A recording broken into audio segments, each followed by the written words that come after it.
प्यारे साथियों, आज की इस वीडियो में हम बात करने वाले हैं एक और नए मॉडल पेपर की, जो कि है इंडियन आर्मी टेक्निकल का एक सैम्पल पेपर।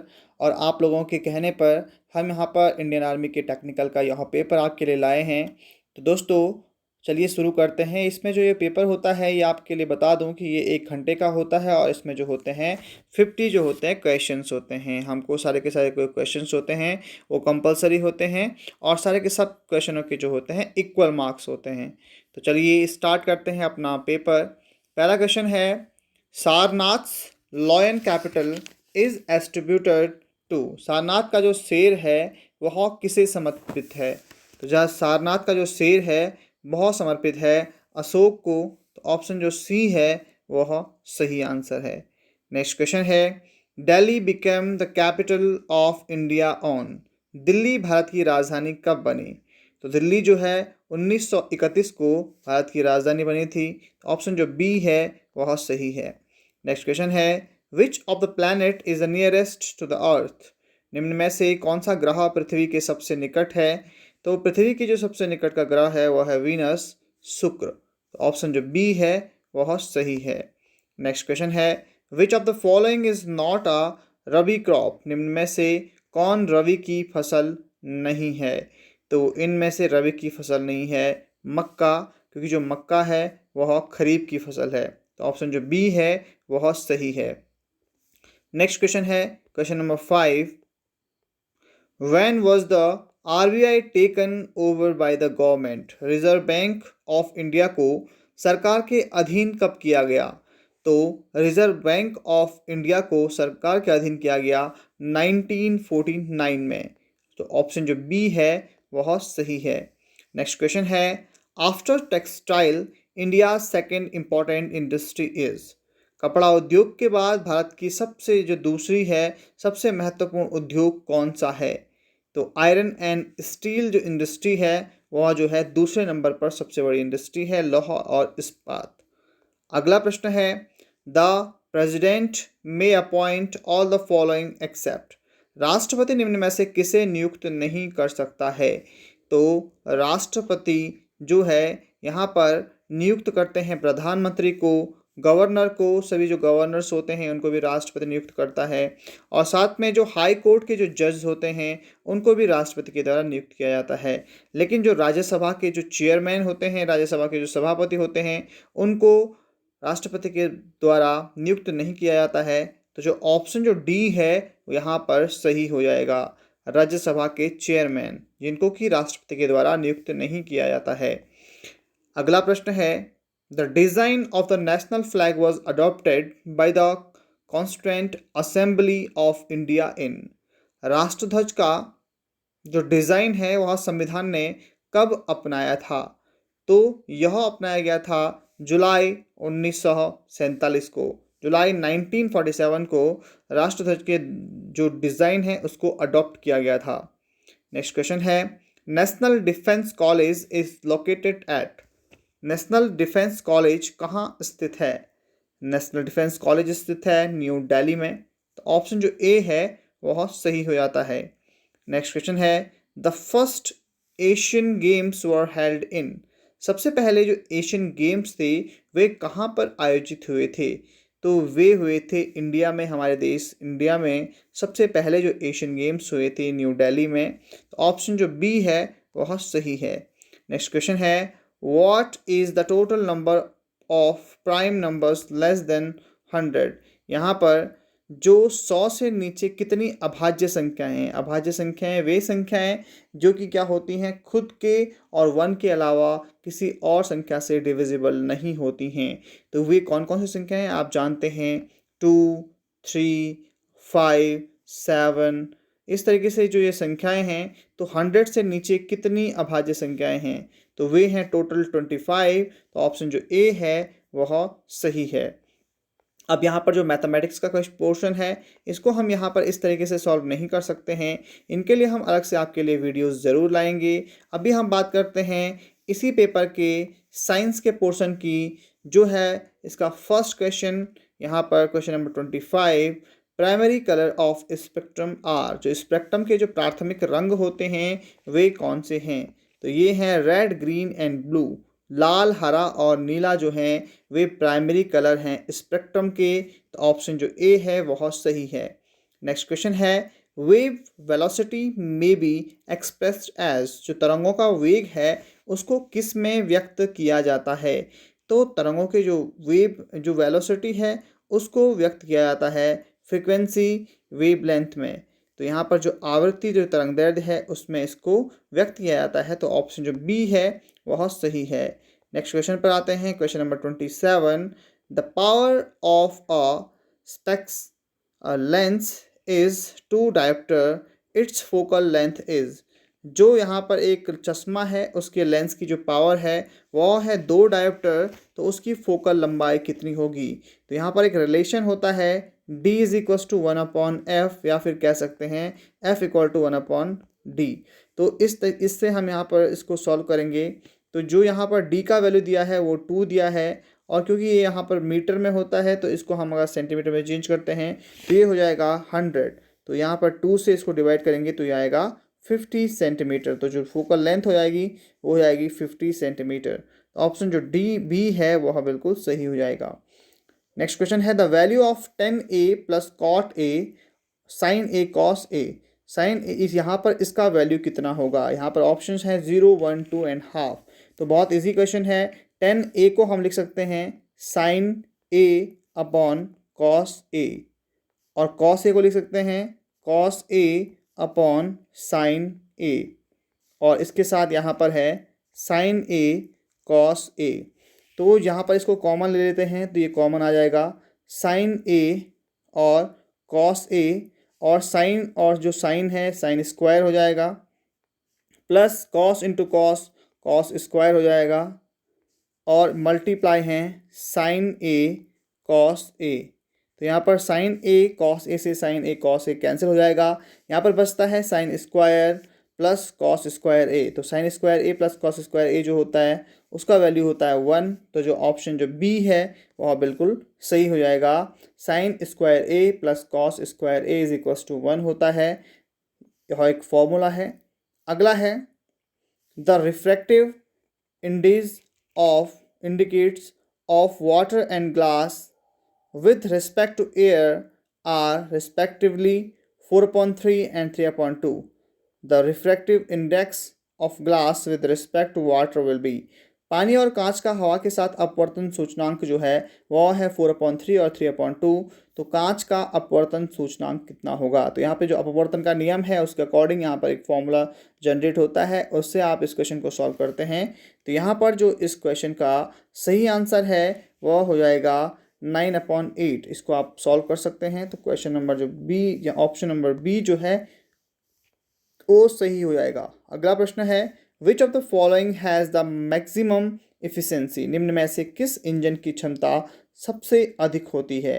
तो सबसे अधिक जो क्षमता होती है वह होती है डीजल इंजन की। डीजल इंजन जो आपने देखा होगा जितने भी भारी वाहन होते हैं वे सारे के सारे जो डीजल से चलते हैं, इसलिए जो सबसे अधिक इफिशिएंसी होती है वो होती है डीजल की। तो ऑप्शन जो सी है वह सही है। नेक्स्ट क्वेश्चन है क्वेश्चन नंबर 32। क्वेश्चन नंबर 31 है sound waves in air are. हवा में निम्न में से कौन सी ध्वनि तरंग होती है। तो निम्न में से जो ध्वनि तरंग होती है, जो हवा जो होती है यहाँ पे उसकी ध्वनि तरंग होती है लॉन्गिट्यूडनल यानी कि अनुदैर्ध्य तरंग होती है। तो ऑप्शन जो बी है वह सही है। नेक्स्ट क्वेश्चन है the colour of a star depends on it's. तारों का जो रंग होता है वह किस पर निर्भर करता है। तो वह तारों के टेम्परेचर पर निर्भर करता है। तो ऑप्शन जो ए है वह सही है। नेक्स्ट क्वेश्चन है transference of heat is fastest through. गर्मी का जो स्थानांतरण होता है, जो हीट का स्थानांतरण होता है वह किस माध्यम में सबसे अधिक होता है। तो वो जो होता है रेडिएशन माध्यम में सर्वाधिक होता है। तो ऑप्शन जो सी है वह सही हो जाएगा। नेक्स्ट क्वेश्चन है permanent magnet can be made from. जो स्थायी चुंबक होते हैं वे किससे बनाए जा सकते हैं। तो जो स्थायी चुंबक होते हैं वे कोबाल्ट से बनाए जाते हैं। तो ऑप्शन जो ए है वह सही है। नेक्स्ट क्वेश्चन है an object in motion need not to have. जो चलती हुई वस्तु होती है उसको निम्न में से किसकी ज़रूरत नहीं पड़ती है? तो चलती हुई वस्तु को यहाँ पर वेलोसिटी की ज़रूरत पड़ती है, मोमेंटम की ज़रूरत पड़ती है, काइनेटिक एनर्जी की भी ज़रूरत पड़ती है, लेकिन यहाँ पर पोटेंशियल एनर्जी जो स्थितिज ऊर्जा है उसकी आवश्यकता नहीं पड़ती है जब कोई वस्तु चल रही होती है। हाँ, जब कोई वस्तु रुकने वाली होती है या रुकी हुई अवस्था होती है तो उस समय उसकी जो होती है स्थितिज ऊर्जा की आवश्यकता होती है। इसलिए जो यहाँ पर आंसर है वह है option D, potential energy. Next question है, the first scientist to measure the speed of light is, वह वैज्ञानिक जिसने सबसे पहले प्रकाश की गति को मापा था वह कौन था? तो वह था रोमर। तो ऑप्शन जो बी है वह सही हो जाएगा। नेक्स्ट क्वेश्चन है question number 37, where should an object 4 cm long be placed before a concave mirror of 12 cm focal length so that a 1 cm long image of it is formed? एक 4 centimetre की वस्तु है, उसको एक 12 centimetre focal लंबाई वाले अवतल दर्पण के सामने किस जगह पर रखा जाए जिससे कि उसका प्रतिबिंब 1 सेंटीमीटर लंबा बनेगा? तो यहाँ पर जो है एक फॉर्मूला यूज़ होता है दर्पण के टर्म में, यानी कि आपके मिरर के टर्म में वो होता है 1/f equal to 1/v plus 1/u। तो यहाँ पर आप वैल्यूज़ को रख करके आराम से इसका आंसर निकाल सकते हैं, क्योंकि आपको जो फोकल लेंथ है वह दी है 12 सेंटीमीटर। उसके अलावा आपको दिया है कि यहाँ पर हाइट दी हुई है, प्रतिबिंब की जो हाइट है वो है h डैश और h, और इसका फॉर्मूला होता है h dash upon h is equals to -v/u। ये यहाँ पर इसका मैग्नीफिकेशन का फॉर्मूला होता है। तो इन दोनों फॉर्मूलों को यूज़ करके इस क्वेश्चन के आंसर को आराम से निकाला जा सकता है। तो यहाँ पर फ़िलहाल जो इसका सही आंसर है वह है 60। तो आप कोशिश कर सकते हैं और 60 आंसर आराम से निकाल सकते हैं। अगला प्रश्न है, साउंड ट्रैवल्स फास्टर इन, जो ध्वनि होती है वह किस माध्यम में सबसे तेज चलती है? तो ध्वनि जो है सबसे तेज चलती है लोहे की अपेक्षा लकड़ी में, वुड देन इन आयरन। तो ऑप्शन जो बी है वह सही हो जाएगा। नेक्स्ट क्वेश्चन है, which law is involved in the act of cleaning a carpet bye beating it with a stick? जब हम किसी कारपेट को डंडी से झाड़ते हैं तो इसमें निम्न में से कौन सा नियम लागू होता है? तो इनमें जो है गति का प्रथम नियम, the first law of motion जो है वह लागू होता है।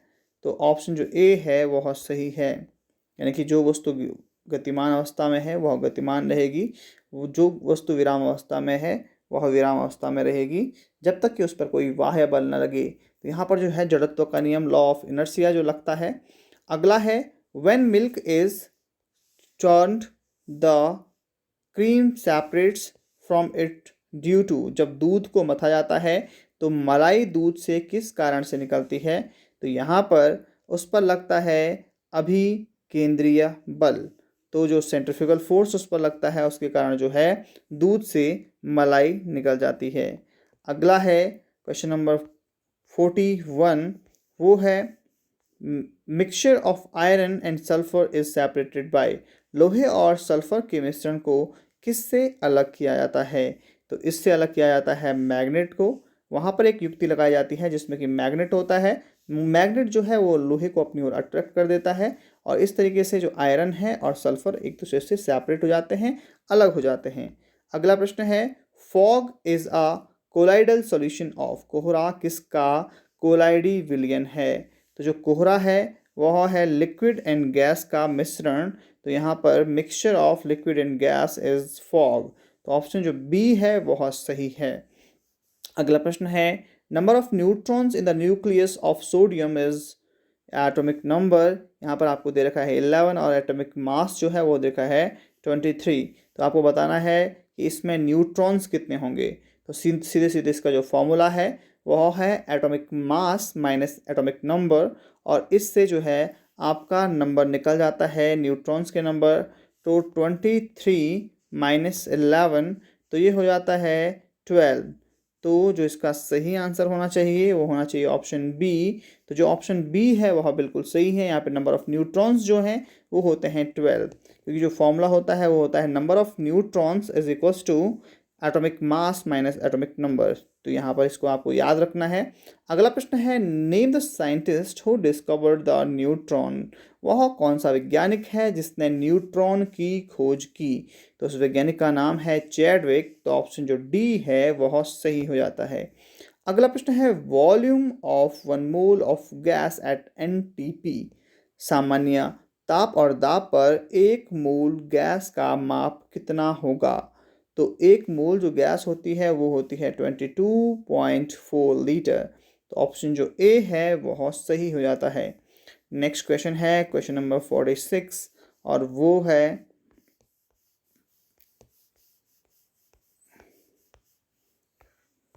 क्वेश्चन नंबर 46 पर आते हैं। यहाँ पर जो है थोड़ा सा इसने गलत करा, यहाँ पे इसको 46 और 47 नहीं लिखा है, तो ये 46 है। Mixture of iron and sulphur, इसको दोबारा रिपीट किया गया है। चलिए हम क्वेश्चन नंबर 48 को करते हैं। The bond of potassium chloride is. Potassium chloride का बंध कौन सा है। तो पोटेशियम जो क्लोराइड है वह है इलेक्ट्रोवैलेंट बॉन्ड, जो वैद्युत संयोजक बंध है पोटेशियम क्लोराइड में वही है। अगला प्रश्न है question number 49। Molecular weight of calcium hydroxide is. Calcium hydroxide का आणविक वजन कितना होता है। तो उसका है 18.5। तो ऑप्शन जो डी है वह बिल्कुल सही है। अंतिम प्रश्न है unit of equivalent weight is. जो बराबर वजन है उसकी इकाई क्या है, उसका मात्रक क्या है। तो यहाँ पर उसका मात्रक नहीं दिया गया है, तो नन ऑफ दीज वो हो जाएगा। तो ऑप्शन जो डी है वह सही हो जाएगा। तो इस तरीके से 50 क्वेश्चंस को यहाँ पर कवर किया गया है। 2 क्वेश्चन बीच में मिस हो गए थे, तो यहाँ पर यह पेपर इसी तरीके से बना हुआ है। तो आपको वीडियो अच्छा लगा होगा, काम का लगा होगा। यह जो है आपके भविष्य में आने वाले पेपर के लिए बहुत ही फ्रूटफुल हो सकता है। तो अगर आपको वीडियो अच्छा लगा है तो वीडियो को लाइक करें, अपने दोस्तों के साथ शेयर करें। जो बीच में जो थोड़ा बहुत मिस्टेक्स हुई हैं उनके लिए हम क्षमा चाहते हैं। वीडियो देखने के लिए आपका बहुत बहुत शुक्रिया।